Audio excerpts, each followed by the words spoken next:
Welcome to another episode of the Cubic Report. My guest today is Neal Kinsey of Charleston, Missouri, which is located in the southeast corner of the state. Neal Kinsey is owner and CEO of Kinsey Agricultural Services, Incorporated.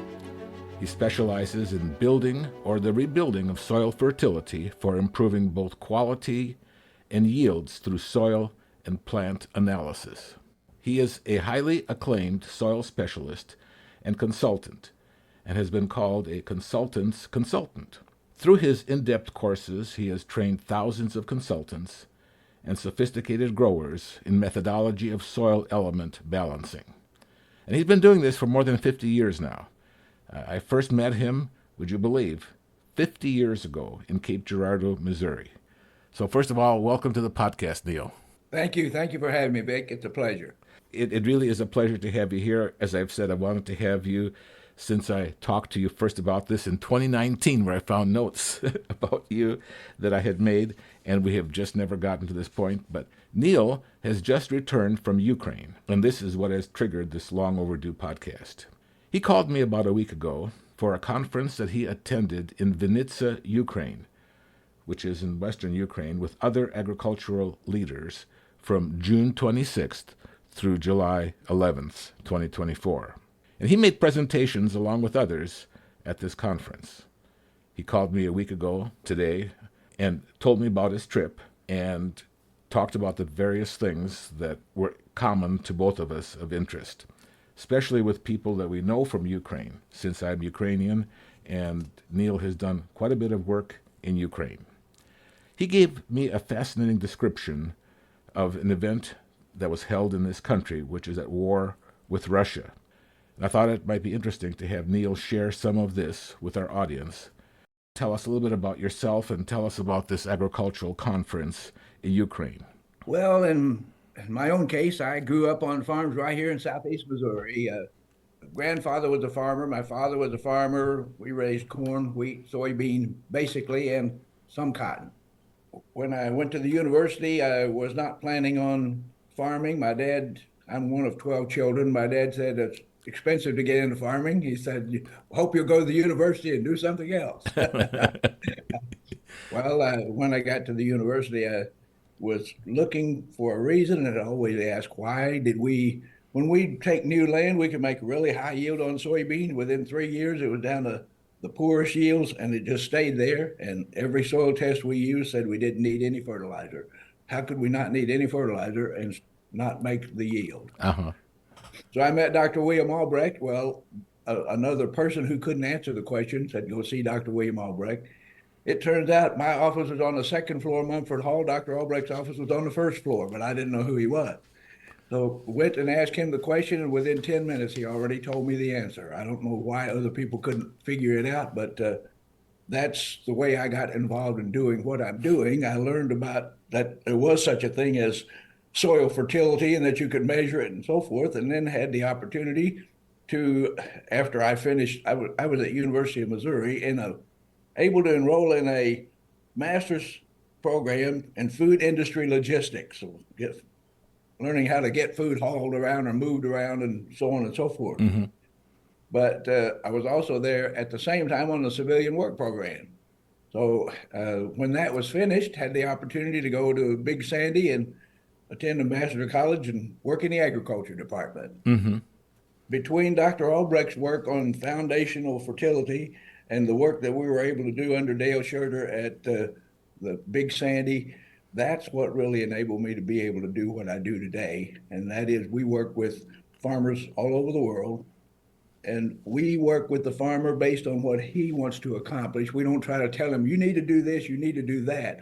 We see what he has in mind and then start helping him to make the right decisions. Basically, what we do is help people to make better production, whether it be higher production or higher quality, by adjusting the nutrient levels in the soil. You have approached me a few times from the standpoint of the humanitarian work that we do overseas. Give some tips about agriculture in areas that we work, such as Zambia and Ukraine. Of course, Ukraine is one of the most fertile areas in the entire world. And Dale has written a book called Hands-on Agronomy, which, interestingly enough, he has translated into Ukrainian because of the high number of people that this would reference to. Even though I'm not a farmer, my wife is. My wife grew up on a farm, and she has a lot of interest in that. She's quite a gardener. And he gave me a copy of the book, Hands-on Agronomy, that my wife and I have really appreciated looking at as to all the different things and methodologies that Neal has spoken of.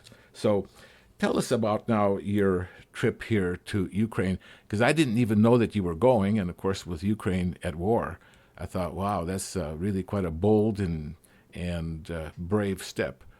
What was this all about?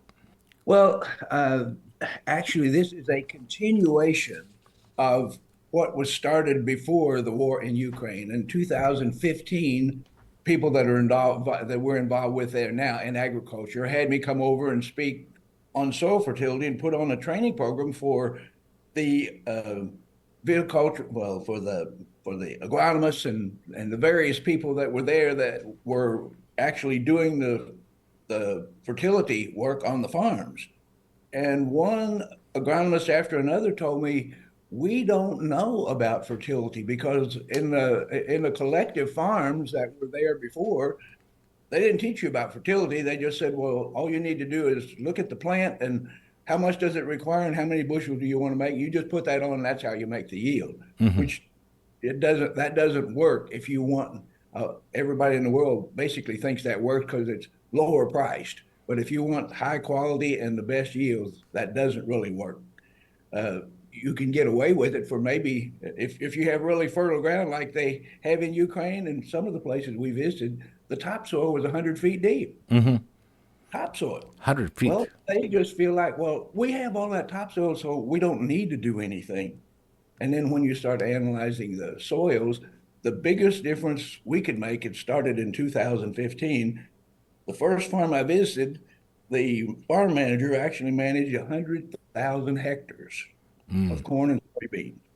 And we made the recommendations to him based on samples that he sent to us. We'd never been on the farm. And he said the really good areas and he sent the really poor areas. And when we sat down, the first thing I said was, well, first of all, let me see if I can pick out what's what.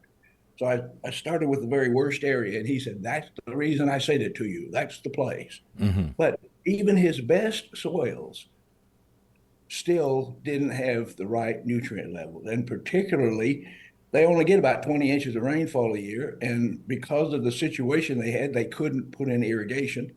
So in that case, we needed to maximize what would get the most water from those 20 inches into the plant. Well, the two things that do that is potassium and zinc, and that's the two things Ukraine is extremely deficient on. Now, Mm. there's other things besides that.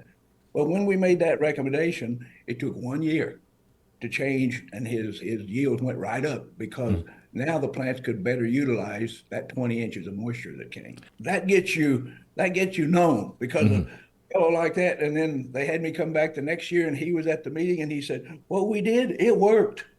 Oh, Roman, that Roman as far as the organizer of this trip and other things. Well, Roman actually is the one who undertook to have the book translated from English into Ukrainian Oh, really? I didn't know that. Uh-huh. because he felt like he said this is important for the people here to know. And now when I go back, a lot of the agronomy people and so forth, well, they've read the book, they know who it is because they say there's no other book we can find that tells us the information we have here. That's how this all got started. Well, Neal, I know that this has been a great blessing to them. This has been a great resource. And one thing about Ukraine is that it was under Soviet communism for a long time, but there was just a lack of knowledge. I mean, the farms that were privately owned before that, even in Tsarist times, were all taken over by state farms. And when I visited the Soviet Union in 1967, the group that I was with, and I'm not an agronomist, they were looking at the yields as they compared with U.S. yields. And they were horrified as to how low they were. But a lot of it was an attitude of not caring, of not wanting to develop an area because you didn't really own your land. That was a big part of it. You kind of worked on a huge state farm, and they were so very rich with the soil and the resources that they had. But Ukraine has always been a rich area, even into Roman times. It was the breadbasket of the empire, and it was the breadbasket of Europe. In fact, a lot of German settlers moved to the Sea of Azov area and raised all kinds of crops that they shipped back to Germany. Ukraine has had a tremendous resource like that. And I'm not sure, you said the soil is 100 feet deep, the topsoil. They certainly have very rich soils, and the thing that was explained to me was the the people that were in charge of the farm were afraid to do anything Hmm. because they had an instruction book.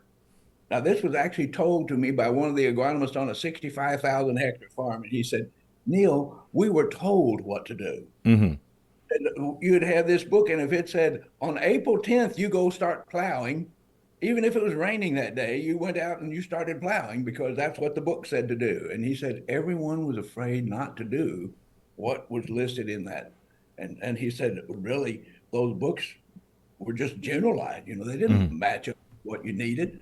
So he said we were never educated to do what we need to do to really grow good crops. Well, I have to say that the farms that I visited use the very latest technology. They're as advanced. These farms that the larger farms there, they are as advanced as any of the farms I've ever visited anywhere else in the world, and more so than most, Hmm. because they use every bit of technology, including all the GPS, the latest of whatever they incorporated in, and they're doing a great job.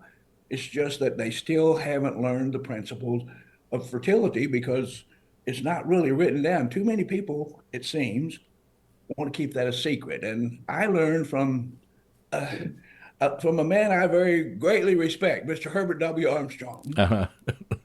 to that you don't keep things to yourself. You actually try to give to other people. It has been the greatest advice because what I find is when people find out that you are not holding back, they'll tell you things that they say, I've never told anyone this before, but you've helped me. I want to help you. Hmm. And it has been one of the greatest rewards to be able to have people that would go to great lengths just to sit down and put down, well, this is what you do to make this work. I don't think I could have done what I'm doing today if it hadn't been for practicing that philosophy. Well, it's so great that you were able to connect it with Ukraine, such a rich area. Ukraine, as far as that goes, Ukraine still grows quite a lot of different crops, but I agree, Ukraine could be the breadbasket of all of Europe, and they still have marvelous crops, but they're not even close to their highest potential. I would say most of those crops there could be doubled in terms of yield if they just understood the principles of fertility. And this is where this last trip came in.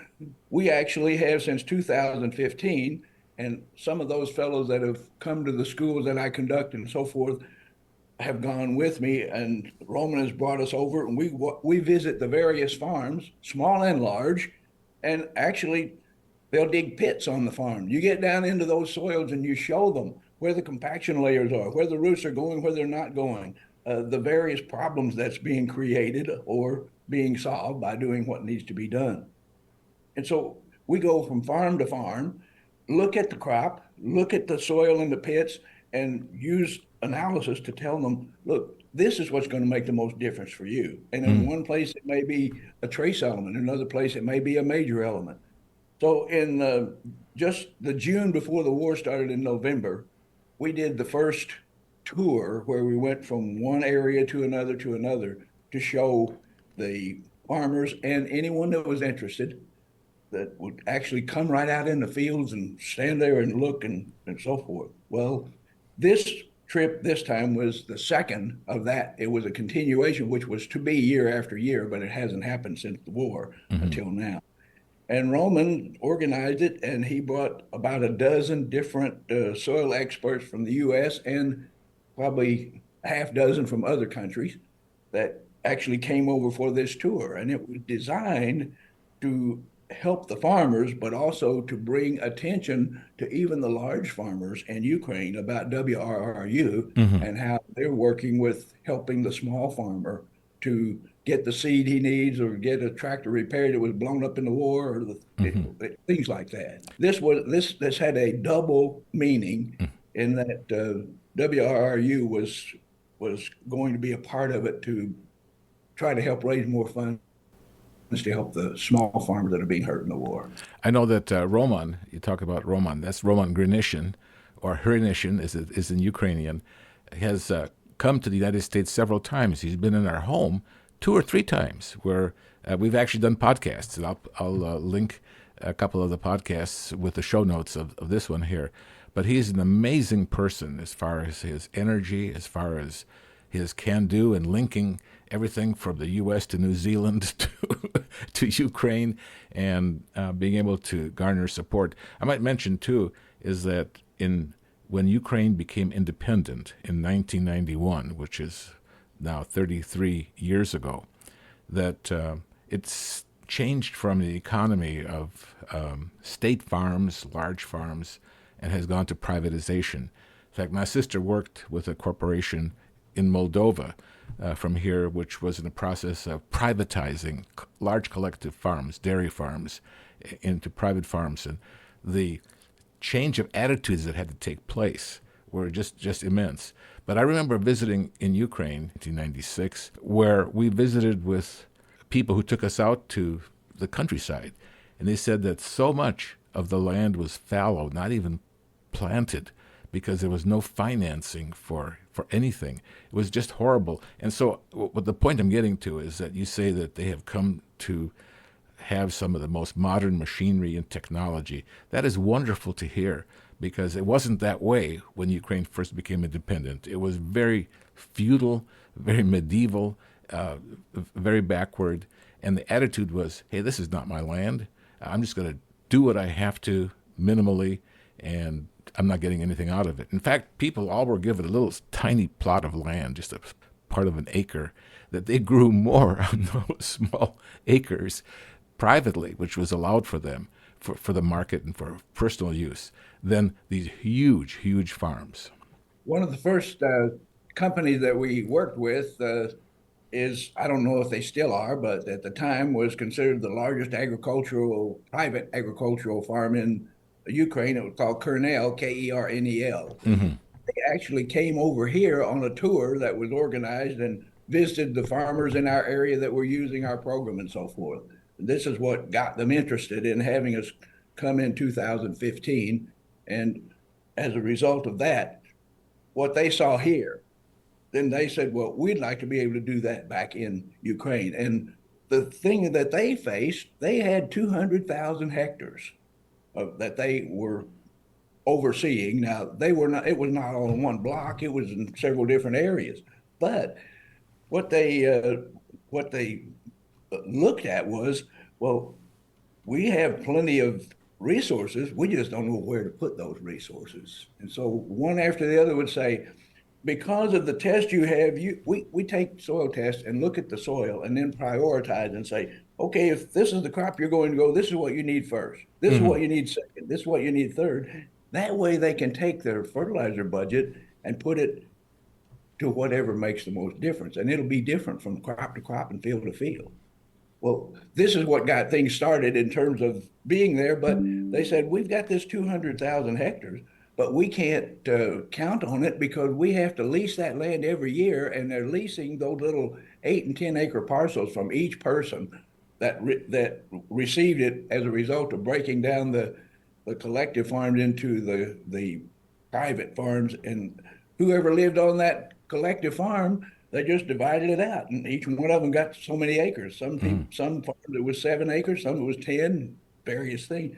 Now, this company had 600 attorneys, and their job was to go out and renegotiate these leases on these little 8 and 10 acre plots, so that every year they had to do it because the government was smart. They wouldn't allow them to sell that land because they said, well, if they can sell it, then the people won't have any income at all. But many of those people had no idea where their 8 or 10 acres were because it was far from where their little house was.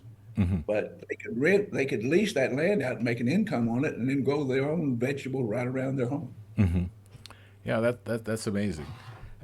So Tell us about the state of the war, what you saw. You mentioned that you were in a safer area, that in some ways it didn't look like there was a war, but tell us more. Well, Roman is very well connected in terms of what's going on where. And when he organized this trip and contacted each person, he said, "Now, look, we're not going into the areas that are going to have definite trouble. We're going to stay in the western part of Ukraine." And he said, "I'm going to tell you, yes, there may be air sirens going off, and there may be occasionally rockets will go into the cities, but we're going to be in the countryside." And he said, "I would say that it's a better chance that you would have a wreck in the US or Ukraine and get hurt than it is to get hurt by war." So we flew into Warsaw and then drove to the Polish border. It took about 2 hours to actually get in. And just as soon as you were inside Ukraine and past the border patrol, then there sat several farm implements, big combines and tractors and so forth, that they had actually transported from the war area and set them up there for people to see this is what's happening where the war is. Now, I don't mean the farmers, I don't know who did it. It was just there when you come by, and everybody saw these implements that had been destroyed, burned up, blown up, and so forth. Uh, that was the first indication of any war. I mean, you knew it was going on, but you saw something that had happened, but it hadn't happened there. We drove to Lviv and then another 4 hours, I think it was 4.5 hours past there to the first stop.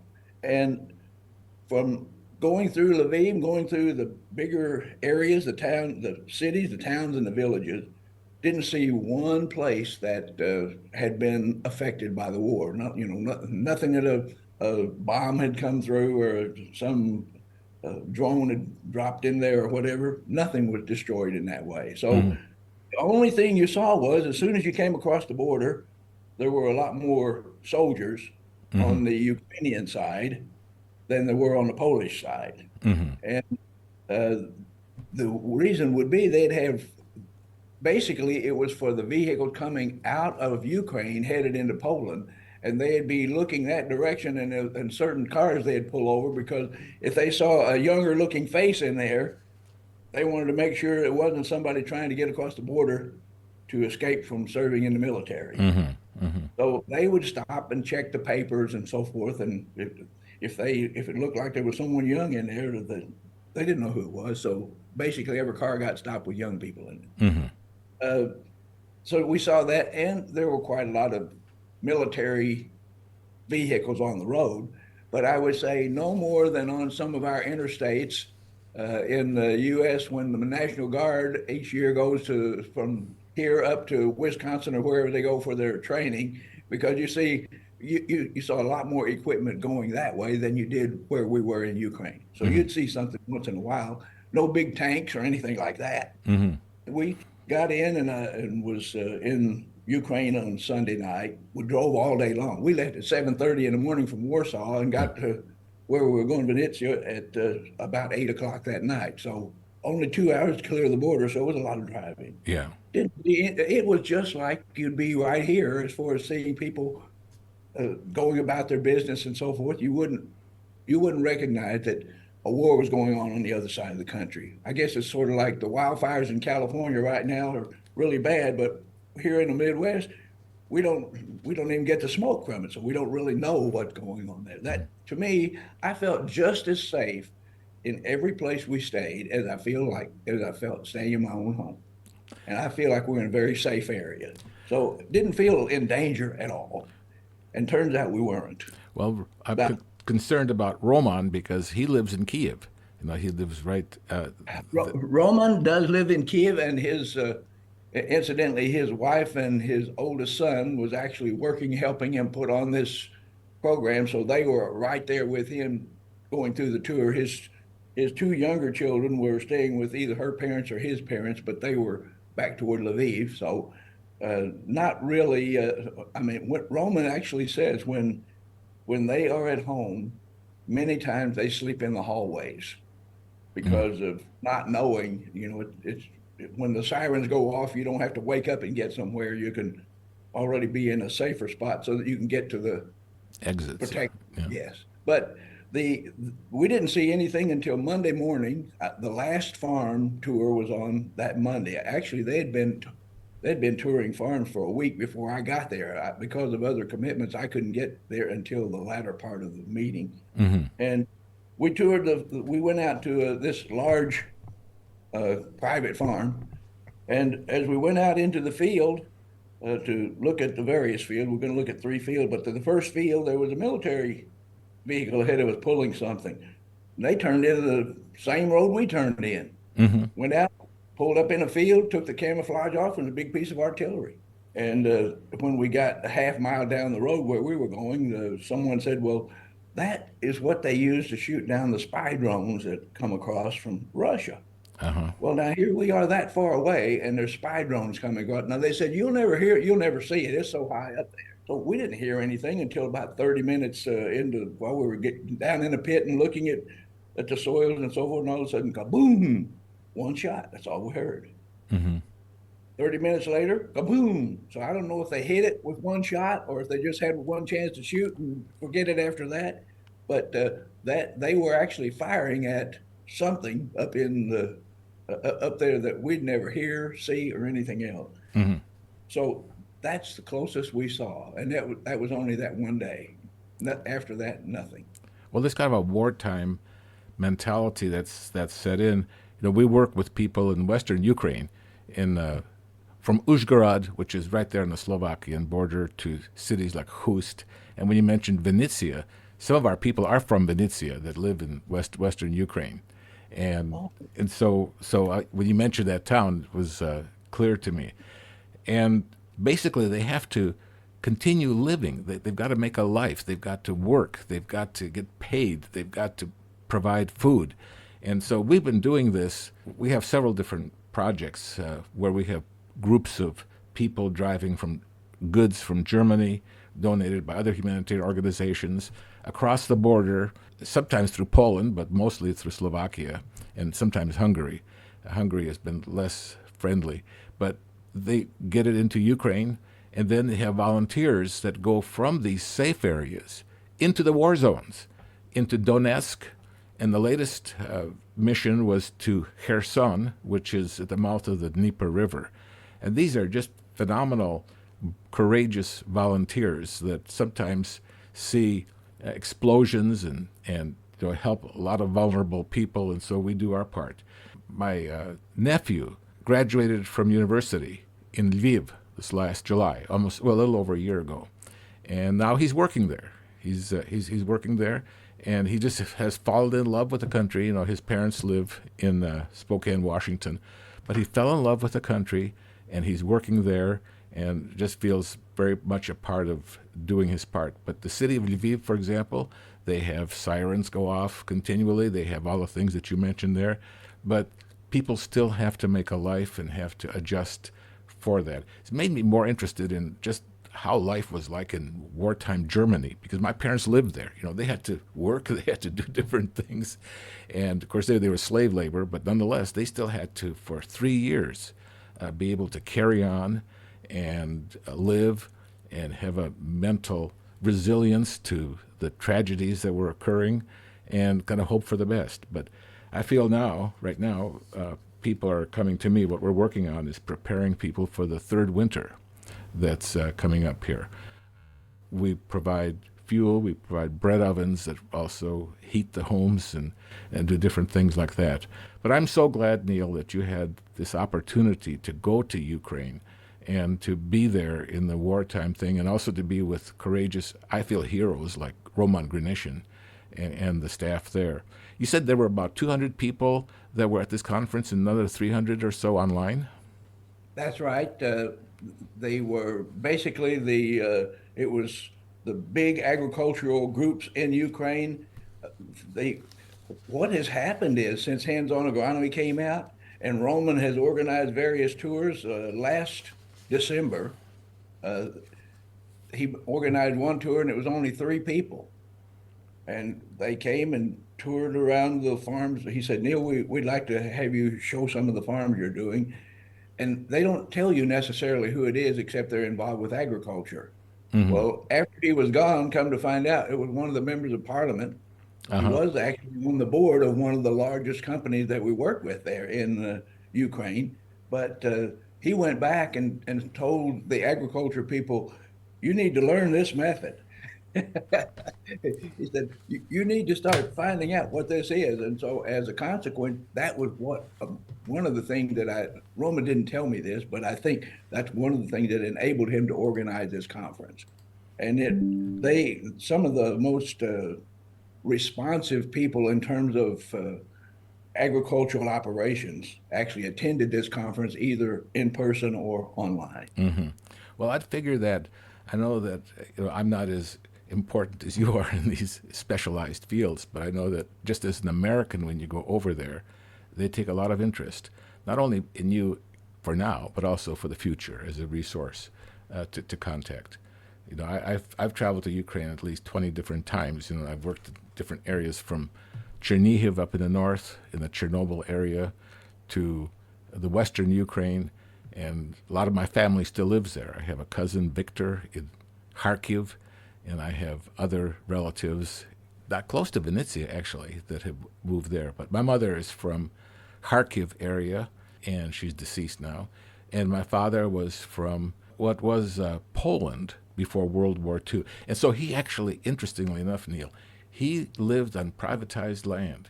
It was before the collectivization took place in 1939 when the Germans and the Russians, and then they kind of divided up Poland.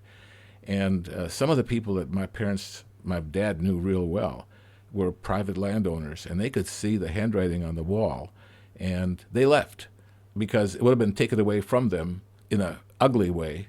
This way, at least, they could leave and take some of their resources, move to Czechoslovakia, and on to Minneapolis, and became part of the family that sponsored my parents to the United States and made my life possible here in this country. So it's just a very interesting story about government, resources, economies. I am amazed at the reception that we received, and I would like to add it wasn't just consultants from U.S. We had one there from Germany, two from New Zealand, Hmm. and they were not just all fertility. Some were entomologists, some were plant pathologists, some were microbiologists, in order to try to hone in on all the various aspects of what we need, because the fertility is just one side of it. That's what this 2 day conference was about. It was speaking about all the aspects of what each one of those people would see and say, well, from what I see, this would be the things that you could most concentrate on. Hmm. So it was really trying to help those farmers to be able to do a better job. You mentioned some other people Roman Granishin, you mentioned Paul Silty, is a name that we have heard, that he's been involved in some of our projects too. That's And right. Roman Granishin, in fact, when you called me and just gave me the rundown of this, it was just really wonderful. I mean, I was glowing after your report a week ago. I think, well, on the way back, Paul Silty and I got to share the back seat of one of the vehicles, and we had probably had more time to talk than we've had in a whole lifetime. Well, that's great. That was very good. I know that he's a specialist. I wasn't sure what kind, and he helped with our project in Brazil a number of years ago, probably 8 years or so. The entire uh, organized trip was actually started the 26th of the previous month, and I couldn't get there until July the 5th. But the other fellows, we were talking later, because I said, well, tell me some of the things you've learned at the various farms. And one thing that several of them mentioned was they'd be going around, and they said, a few times we did hear the sirens go off, the air raid sirens or whatever you call them. And they said, you look around and people just went right on. They didn't go running for cover or anything. I mean, they're out in the Yeah. country and so forth. But he said, it was just a matter of yes, there was a warning, but basically that was going to be, if something was coming, it was basically going toward the cities, not toward being out in the rural areas and so forth. But they said, we finally got used to that idea. Well, not only used to it, but have to live in it. My nephew, like I said, he works in Lviv, and he works at night in the caves. They have a system of tunnels in Lviv, and oftentimes they have like restaurants down there. And he worked in a club there as a stand-up comedian. Would you believe? I thought of all things, and yet the people needed that. They needed to have some laughter and some relief from the horrors that were around them. He said, they had all these jokes. He says, well, if you hear any sirens, you can stay. You can stay. You don't have to go anywhere. And so they got to live with these things. But there's also a lot of tragedy and a lot of death in Ukraine, and everybody is just waiting for the war to end. I mean, this has been something where has been a major work as part of what I'm doing, with LifeNets, in helping people in Chernihiv, to Western Ukraine, to the missions of taking supplies out to vulnerable people. One of the big things is that in the villages, people have been just left to die pretty much. They have no electricity, they have just basically hardly anything, and they take out essential goods to them. So everybody's going to help out in their own way, but we are really waiting for this phase of human suffering to end. Yes, yes. And the people over there are, they say, we would like the war to end, but we do not want to go back under Russia. Mm-hmm. One after the other say, we do not want to be under Russia. And these are people that have seen what it was before 91, and they say, we're not going back. So, how long will that last? Who knows? Yeah, nobody really wants that because it'll be so predictable what's going to happen. Everything will be collectivized. There won't be any private enterprise. It'll have the oligarchs take over that area. The Ukraine is extremely rich, not only in agriculture, in the areas of the world that it provides, like sunflower oil. And part of the sunflower oil, the world is sunflowers is grown in Ukraine, and it provides so much food for the Middle East and parts of Europe that depend on Ukraine. And they don't want to go back to have the government, which will produce manuals to tell people when to plant, and it'll take it to a dark age. And that is one of the biggest problems that the Ukrainian agriculture has right now. They can grow it. It's just a matter of they can grow more than they need, and how do they get that exported? And they were able to, for a while, to go through Poland with trucks and so forth, but all of a sudden the prices dropped in Poland, and the farmers in Poland said, well, all this grain coming out of Ukraine is driving our prices down. Whether it was or wasn't, I don't know. But all of a sudden the farmers said, we don't want the grain coming across. So when we went across the border from Poland into Ukraine, you didn't see large lines of trucks with agriculture stuff on it. It was more or less the manufactured goods and things like that. Plenty long lines of trucks, all right, but the agriculture trucks weren't there. They've got to find other methods to get it out, and it's extremely hard for them. Mm-hmm. Well, Neal, you have been so very interesting to listen to. I appreciate you taking the time today to tell us a little bit about yourself, about your work, and about your latest trip to Ukraine. Thanks for the opportunity. It's been a real experience, and I'm glad to be able to share it, and thank you for having me. Right. And we also will make note about your podcast at Kinsey Ag. I've enjoyed listening to some of them. They're online, and with your grandson, and also your website. So we'll post this information on the website. Thank you. Thank you. So thank you very much. Appreciate your being here. We thank you, our listeners, for joining us here today for the Cubic Report. If you have enjoyed this podcast, please share it and tell your friends about it.